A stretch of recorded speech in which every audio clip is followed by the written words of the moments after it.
నేను ఒకటే విజ్ఞప్తి చేస్తున్న ప్రతి ఒక్కరికి ఉదాసీనత ఏమాత్రం పనికిరాదు. ఒకవేళ కావాలని చేసుంటే ఏదైనా కక్కుర్తిపడి కలుషితం చేస్తుంటే మాత్రం చాలా సీరియస్గా ఉంటాం. ఒకవేళ ఏం జరిగిందో మొత్తం ఎస్టాబ్లిష్ చేసి దోషులపైన కఠినమైన చర్య తీసుకుంటాం.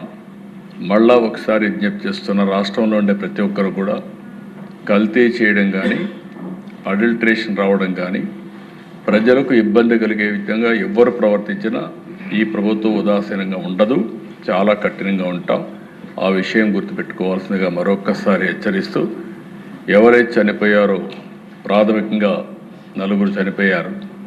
ఆ 4కి ఒక 10 లక్షల రూపాయల చొప్పున ఆర్థిక సహాయం చేస్తూ, అదే సమయంలో ఎవరైతే హాస్పిటల్లో ఉన్నారో వాళ్ళని పూర్తిగా రికవర్ అయ్యే వరకు వారికి ఎంత డబ్బులైనా ఖర్చు అయినా ఆ డబ్బులు కూడా ఖర్చు పెట్టి వారికి పూర్తిగా సహకరిస్తామని చెప్పి మరొకసారి తెలియజేసుకుంటూ, చనిపోయిన కుటుంబాల పట్ల నా ప్రగాఢ సానుభూతి తెలియజేసుకుంటూ, ఆ చనిపోయిన వాళ్ళకి ఆత్మశాంతి కలిగే భగవంతుని ప్రార్థిస్తూ సెలవు తీసుకున్నాను. అధ్యక్ష.